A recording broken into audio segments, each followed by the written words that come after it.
Good afternoon. My name is Elijah Gregg, and today we are going to talk about weed trimmers. Now, a lot of you have probably used lawnmowers in the past, have family members that have used them, but today we're going to use a weed trimmer. Now, some of the big differences between a lawnmower and a weed trimmer is, well, you don't push this, you actually hold this. Now I'm going to kind of go over some of the parts. Weed trimmers are meant to do weed trimming, as the name says. You can go about cutting your grass, but it's going to be a very laborious process.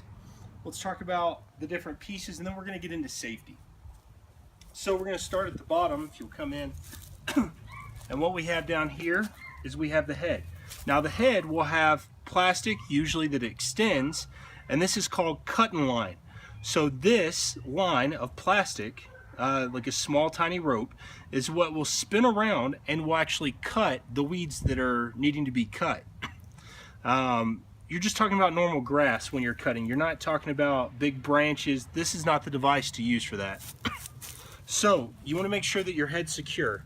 Now, depending on what model you have and what brand, you're going to have to affix. So as you see here, this actually has a bolt that runs into it, and that bolt runs into this. This is called the shaft. Now, the shaft also has on it, for your safety, as you can see here with the different clamps that are being used, that this is a guard. Now, just like at home or on the farm, if the guards are there, they're meant to be used. This is where a lot of safety hazards come into play. Okay, so as we move up the shaft, we come to the handle. Now, on most, if not all, handles that you'll be able to hold, now this will give you a better grip upon the work that needs to be done and to be able to hold the implement. Now the handle, as you can see here, has a screw. This screw on this particular handle does have a little give, which we will tighten here in just a minute. And we will make sure that everything is in good operation. But you want to make sure that's tight, so when you're moving about, that crazy things don't happen and the head doesn't go all over the place, because that's a wonderful place for accidents to occur. So as we go further up towards the engine, what you see here is a trigger. Now the trigger, once the engine is in operation, you'll deploy the trigger or pull the trigger, and that will increase the spin that's going upon the head, which will increase the work that can be done.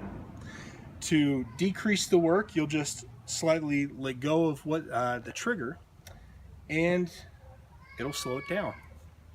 So back here we have the engine. So we have our pull rope, we have our, which is what is going to be used once this slips into the on position. You'll be able to pull the rope and kick everything into work. But there's a few things that need to take place before that. So because this is a 2-cycle engine, this uses a 50-to-1 mix. 50-to-1 means a ratio of 50 units of gasoline to 1 unit of oil. And you want to make sure that you're putting the right oil in the machine so that it's operating properly. Right back here, this is for lubrication. So depending on if you've been working previously or you're just starting, you're going to watch fluid come into the bubble, as we're going to see here, and it's going to fill up. What that does is it acts with the oil that's in here as a lubricant to make sure that the machine is working properly.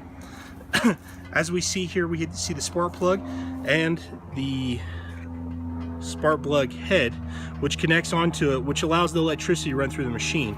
We also have our dial that indicates choke and run. Depending on where the dial is placed, indicates whether we're getting the engine started, which we're going to have it on choke or about half choke, and then we're going to implement run to make sure that we can actually perform the work that we need to.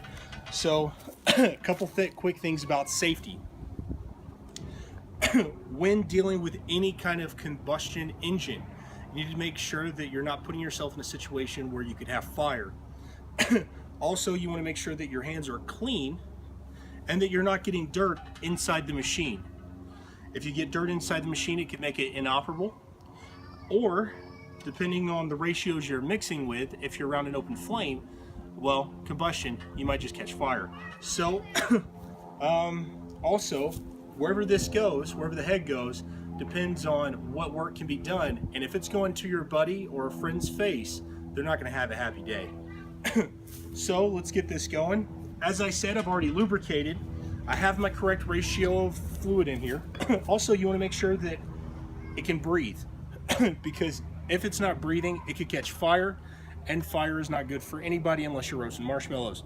So as you can see, we're going to put it on about half choke. So choke's here. We're going to move it down to about half choke. Well, take that back. Just a little bit before run.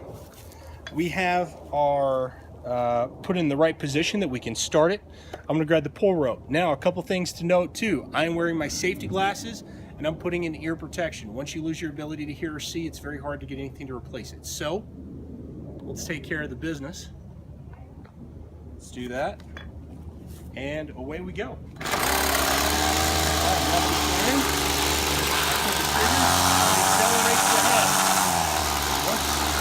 Once the trigger is pulled, now we know it's the work that needs to be done. Now if you want, I set it down to the loop of the grab.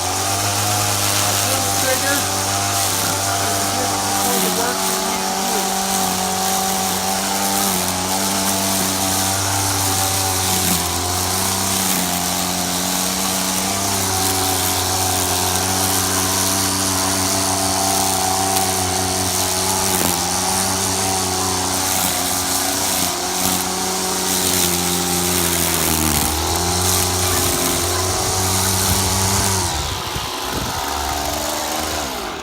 In operation.